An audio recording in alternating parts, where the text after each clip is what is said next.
Hello student, welcome back to this channel. You are watching Gyan Sagar Study Point. This is Hardeep here. Today I am going to start with the psychodynamic model of by Sigmund Freud. Sigmund Freud को जो psychodynamic model है, उस psychodynamic model के अंदर, मनोगतिक model के अंदर जो developmental stages बताई गई हैं, उन डेवलपमेंटल स्टेज या डेवलपमेंटल मॉडल जो सिगमंड फ्रायड ने 5 डेवलपमेंटल स्टेज बताई हैं, उनको हम 1 बाय 1 डिस्कस करेंगे। तो लेट्स स्टार्ट। सबसे पहले जो first developmental stage Sigmund Freud ने बताई है, तो फर्स्ट डेवलपमेंटल स्टेज के बारे में जो ओरल स्टेज जो स्टेज 1 है, ओरल स्टेज में की जो शुरुआत है वो कहाँ से शुरू होती है? जो बर्थ से शुरू होती है, बर्थ से लेके 18 महीने तक, birth to 18 month, birth to 18 month होती है। तो इस स्टेज में उन्होंने बताया कि जो चाइल्ड है वो 2 तरह की एक्टिविटीज़ में ज़्यादा इन्वॉल्व रहता है। एक तो सोर्स ऑफ सेटिस्फेक्शन उसका होता है, ग्रेटिफिकेशन के लिए वो क्या करता है? सकिंग करता है, सकिंग, और दूसरा बाइटिंग। जो एज फर्स्ट स्टेज है बर्थ टू 18, सकिंग और बाइटिंग 2 एक्टिविटीज़ होती हैं जो चाइल्ड के लिए।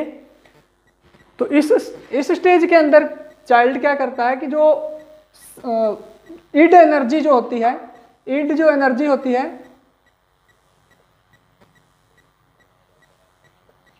ईड एनर्जी की सेटिस्फैक्शन के लिए वो सकिंग, मदर को फीड सक करता है, और ताकि उसकी जो ईड की इच्छाएं हैं, वो डिज़ायर्स हैं, वो सेटिस्फाई हो सकें।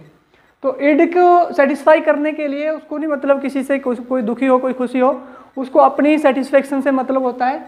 सकिंग करके वो अपनी सेटिस्फाई करता है खुद की इच्छाओं को। तो इसको फ्रायड के एक फ्रेंड हुए हैं, उन्होंने इसको 2 स्टेजेस में बांटा है। कार्ल अब्राहम नाम के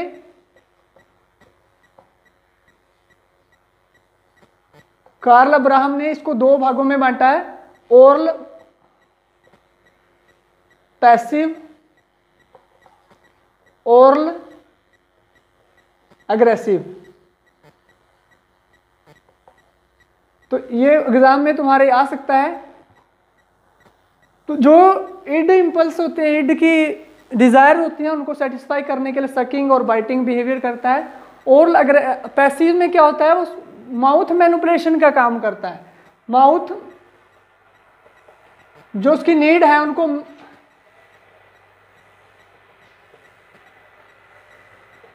माउथ मैनिपुलेट करके, माउथ को, क्योंकि हर चीज बच्चा जो है माउथ से ही खाता है, तो उसकी जो डिजायर्स हैं वो माउथ मैनिपुलेटिंग के माध्यम से, सकिंग जैसे बिहेवियर हैं, वो कंप्लीट होते हैं।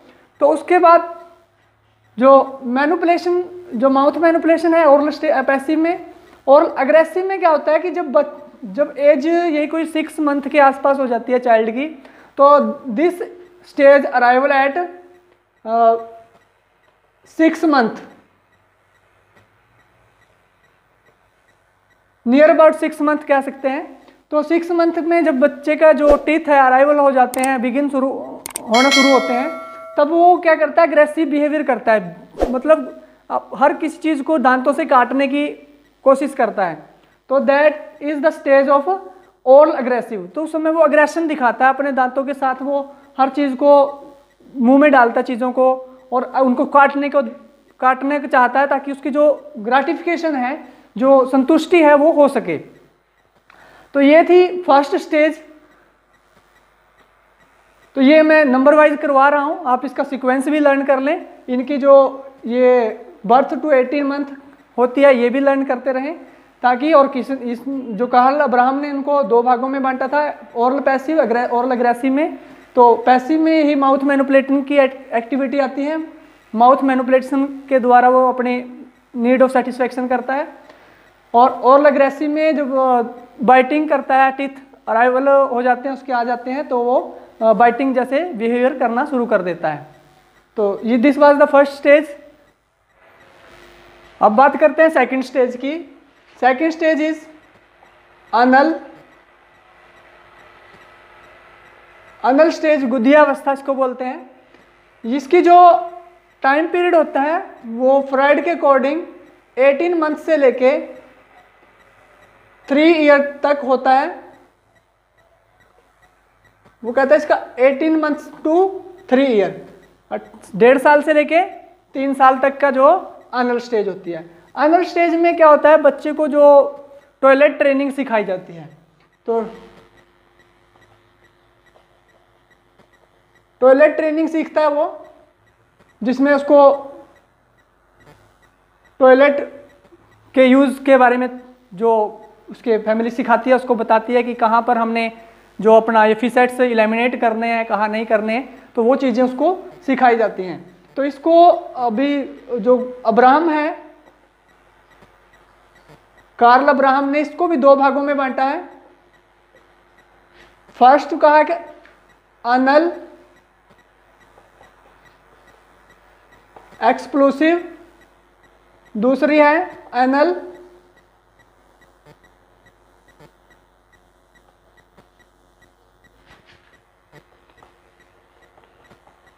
अनल रिटेंटिव स्टेज और ओरल एनल एक्सप्लोसिव स्टेज। तो टॉयलेट, इस स्टेज पे टॉयलेट ट्रेनिंग सीखता है। और अगर जो इसको अब्राहम ने इसको जो बताया है एनल एक्सप्लोसिव स्टेज, एक्सपल्सिव जो स्टेज है, एक्सपल्सन होता है कि अपने जो फीसेट्स हैं, मल या मूत्र है, उसको इलिमिनेट करना। तो अगर बच्चा पेरेंट्स के प्रेशर की वजह से कोई ऐसी जगह पर इलिमिनेट करता है, मान लो अपने कपड़ों के अंदर ही उसने अपना फीसेट्स इलिमिनेट कर दिया, या ऐसी जगह पे जहाँ पर नहीं करना चाहिए, तो पेरेंट्स के प्रेशर की वजह से, कई बार प्रेशर्स की वजह से वो बच्चा अनअप्रोप्रिएट जो प्लेस होते हैं उन जगह पे जो है इलिमिनेशन कर देता है अपने टॉयलेट को। तो उसके कारण वो क्या कहता है, इस स्टेज पे उसे ज़्यादातर चाहिए मदर की अटेंशन, सुपरविजन चाहिए, मदर सुपरविजन। तो मदर सुपरविजन चाहिए ताकि उसको सही ढंग से जो ट्रेनिंग दी जा सके। तो प्रेशर्स की जो वजह से वो इनअप्रोप्रिएट प्लेसेस पे जो है इलिमिनेट कर देता है। तो अगर वो बच्चा को बाद में पेरेंट्स डांटते हैं कि आपने ऐसा क्यों किया, ये गंदा कर दिया, यहाँ से वो कर दिया, तो वो उस अपने आप को रोकना चाहता है। फिर रिटेंसिव स्टेज आती है, एनल रिटेंसिव स्टेज। तो फिर वो जब उसको इलिमिनेट करना है, मान लो उसको बाथरूम है या टॉयलेट पोटी करनी है या बाथरूम करना है, तो वो क्या करता है, अपना रोकना चाहता है, उसको रोकता है तो रिटेंटिव स्टेज पे आ जाता है। फिर वो उसको अपने आप रोकने की कोशिश करता है, तो उसकी ताकि उसको पेरेंट्स से जो डांट है वो ना पड़े। तो एनल रिटेंटिव स्टेज होती है जब वो उनको रोकना सीखता है, अपने फीसेट्स को अपने इलिमिनेट करने से रोक लेता है। और दूसरा एनल एक्सप्लोसिव स्टेज में वो ऐसी जगह पे इलिमिनेट कर देता है कि मान लो बेड पे, फर्श पे या कहीं भी कपड़ों में, तो वो एक्सप्लोसिव स्टेज होती है। तो ये तो anal stage was the second stage, begin from 18 month to 3 years. Most important thing is he or she, the child want mother supervision for toilet training. Family give him or her toilet training. Karl Abraham divide this stage into 2 parts: oral explosive stage or oral retentive stage. Next is third stage is phallic stage.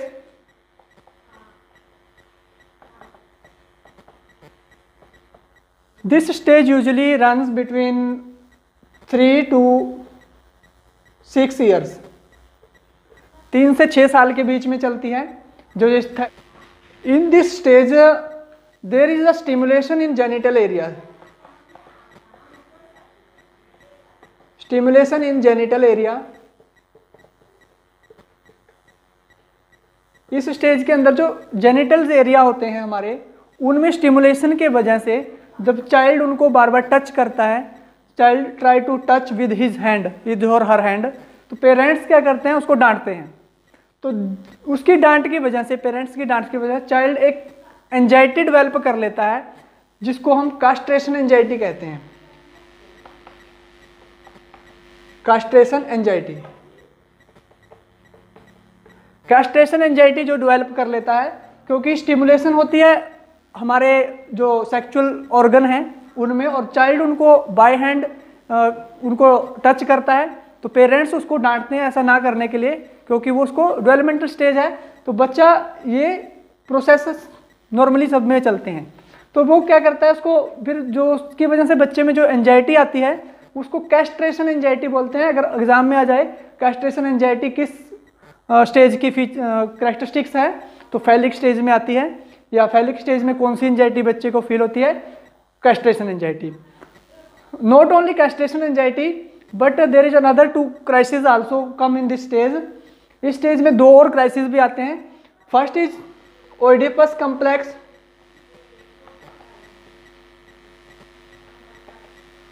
ओइडिपस complex क्या होता है? ओइडिपस complex को अगर हम लिखना चाहें, it refer to the strong attachment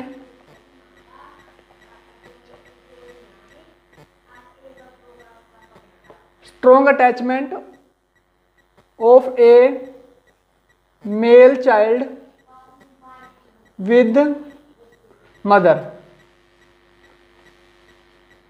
ओइडिपस complex जो होती है, it refer to the strong attachment of a male child with mother. तो जो मेल चाइल्ड होता है वो अपनी माँ के प्रति ज़्यादातर अटैच रहता है। देखा होगा आपने, जितने भी मेल चाइल्ड होते हैं मैक्सिमम वो इस एज के 3 to 6 एज के, तो वो अपनी माँ के ज़्यादातर आसपास ही रहते हैं, कभी उनके मतलब बॉडी के ज़्यादातर अटैच में रहते हैं, टच करने के रखते हैं, ताकि क्योंकि ये ओइडिपस कॉम्प्लेक्स जो होता है अटैचमेंट उनकी जो होती है मदर के प्रति ज़्यादा होती है। और इसके बाद सेकंड आता है इलेक्ट्रा कॉम्प्लेक्स।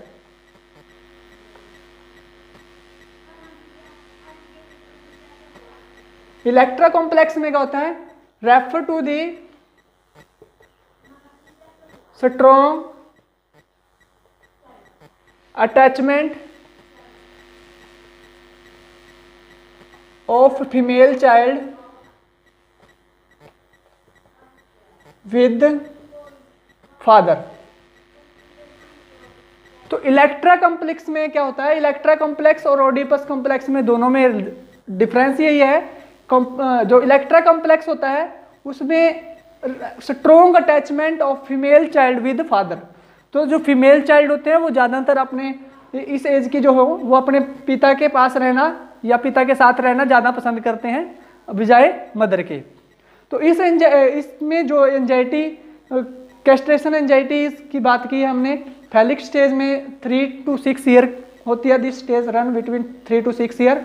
स्टिमुलेशन जोन जो होता है वो जेनिटल एरिया होते हैं, क्योंकि बॉडी की जो बायोलॉजिकल जो स्टिमुलेशन आती हैं बॉडी में उस एज पर, इस स्टेज पर वो जेनिटल एरिया में स्टिमुलेशन ज़्यादा होती हैं। तो कैस्ट्रेशन एंजाइटी होती है, पेरेंट्स उसको डांटते हैं। ओइडिपस कॉम्प्लेक्स और इलेक्ट्रा कॉम्प्लेक्स भी इसी स्टेज पे होती हैं। अगर यहाँ पर कहीं फिक्सेशन हो जाए तो बच्चे को बाद वाली लाइफ में जाके वो उसको प्रभावित कर सकते हैं। तो ये थी। So this is the third stage name phallic stage, run between 3 to 6 years. The most stimulated area of the body is genital areas of body. Due to the punishment of parents, the child create a castration anxiety develop कर लेता है। इसमें 2 और complex विकसित होते हैं, ओइडिपस complex और Electra complex. Oedipus complex में जो चाइल्ड मदर से अटैच होता है, इलेक्ट्रा में फीमेल चाइल्ड जो है फादर से ज़्यादा अटैचमेंट दिखाते हैं। अगर कहीं पर तो मेल चाइल्ड को ऐसा लगता है कि मेरे पास कोई फालतू अंग है, तो वो उसमें सुपीरियरिटी कॉम्प्लेक्स विकसित हो जाता है। और जो फीमेल चाइल्ड होता है उनको लगता है कि I have deficient in some organ, so उसको डेफिशिएंसी महसूस होती है, तो वो जो है इन्फीरिटी कॉम्प्लेक्स विकसित करने की उसकी जो पॉसिबिलिटीज है वो ज़्यादा हो जाती हैं। मैं नहीं कहता कि वो कर लेती है, परंतु जो प्रोबेबिलिटीज हैं वो बढ़ जाती हैं। तो चाइल्ड को लगता है कि I have more organ than the female child, तो वहाँ पर वो सुपीरियरिटी कॉम्प्लेक्स विकसित करता है और female child develop a infinity complex. तो नेक्स्ट स्टेज इज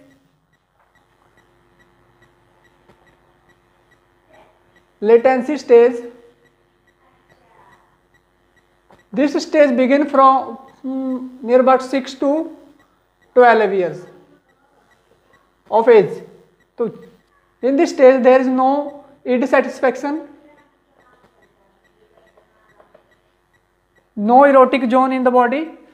कोई बॉडी में इरोटिक जोन नहीं होता, id satisfaction की कोई बात नहीं होती बच्चे में. There is no id satisfaction और no erotic zone. In this stage there is no id satisfaction.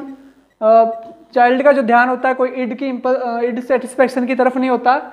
और सेकंड है कोई इरोटिक जोन, जो इरोटिक जोन होते हैं बॉडी में, जैसे कि ओरल स्टेज पे माउथ से सक करने की एक्टिविटी थी, एनल स्टेज पे टॉयलेट ट्रेनिंग की एक्टिविटी थी, फैलिक स्टेज पे जो था इलेक्ट्रा कॉम्प्लेक्स विकसित कर लिया था, कैस्ट्रेशन एंजाइटी विकसित करता था.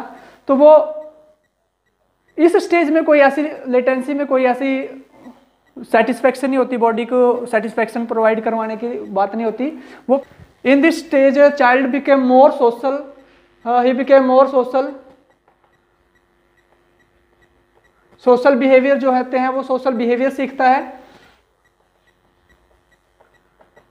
Social behaviour. और ही प्ले विद पीयर ग्रुप, अपने जो पीयर ग्रुप होता है दोस्तों के साथ खेलना,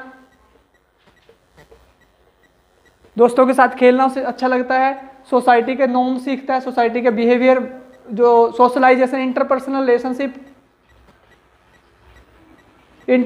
रिलेशनशिप, ये व्यवहार वो इस स्टेज पे लेटेंसी में सीखता है. कोई उसके अपनी बायोलॉजिकल से उसको कोई समस्या नहीं होती. तो वो ही behave to learn toward outer world, अपने से बाहर की दुनिया को सीखना और समझने की बात सोचता है. सोशल बिहेवियर, पीयर ग्रुप और इंटरपर्सनल रिलेशनशिप जो है लेटेंसी स्टेज में वो सीखता है. अगर कहीं पर इस स्टेज पर फिक्सेशन हो जाए, सोशल बिहेवियर वो बच्चा ना सीख पाए, तो फिर वो आइसोलेट और अलूफनेस जैसे बिहेवियर बाद वाली लाइफ में प्रकट करता है. मतलब वो अकेला, आइसोलेट होता है, अकेला रहना. तो अकेला, अलूफनेस का मतलब भी अकेलापन ही होता है. तो वो बाद में दूसरों से बात नहीं करता, उसका जो इंटरपर्सनल रिलेशनशिप है इतना अच्छा नहीं होता, पीयर ग्रुप भी छोटा होता है और सोशल बिहेवियर भी वो ज़्यादा बढ़िया नहीं कर पाता. अगर इस स्टेज पे उसको किसी तरह की कोई परेशानी आती है, मान लो बच्चे उसके साथ खेलते नहीं है, उसके में कोई कमियाँ निकालते हैं, उसके खेलने का मजाक उड़ाते हैं, तो बच्चा अगर उन चीज़ों को दिमाग में सोचेगा, उनके बारे में टेंशन, एंजाइटी क्रिएट करेगा, तो बाद की लाइफ उसके लिए तो वो अकेला रहना, अपने आप को अकेला ही दूसरों से बेटर समझेगा. तो फिर आइसोलेट या आइसोलूफनेस जैसे बिहेवियर वो प्रदर्शित करेगा. He will show aloofness or isolate behavior. So this was the fourth stage, named latency stage. From 6 to 12 years of the age, there is no id satisfaction, no erotic zone in body. He person learn social behavior, peer groups, he play with peer group और interpersonal relationship learn करता है. अगर वो इस as पे अगर उसको कोई फिक्सेशन होती है तो वो बाद वाली लाइफ में आइसोलेशन और एलूफनेस जैसे बिहेवियर शो करता है. तो next stage 5 number is genital stage. Genital stage जो है, in this stage male and female child, जो मेल और फीमेल चाइल्ड होते हैं, ट्राई टू डेवलप इंटरेक्शन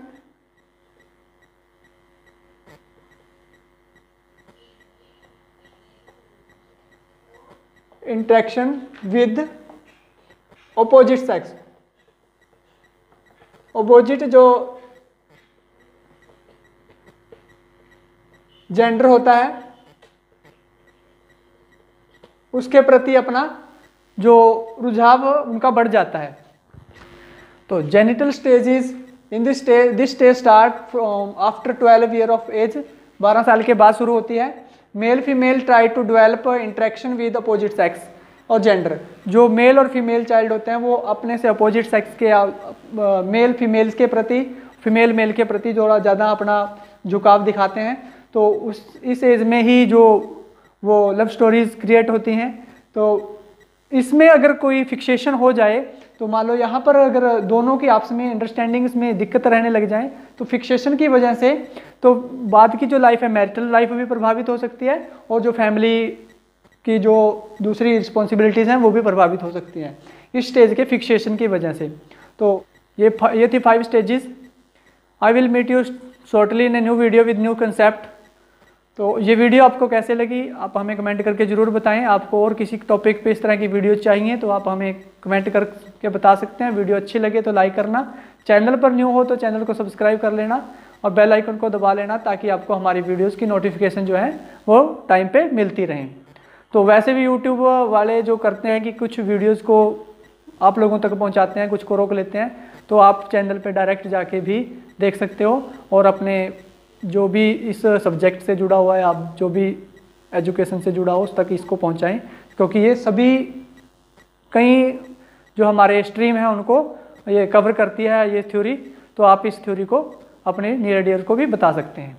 तो मिलते हैं नेक्स्ट वीडियो में, तब तक के लिए have a good day, bye bye.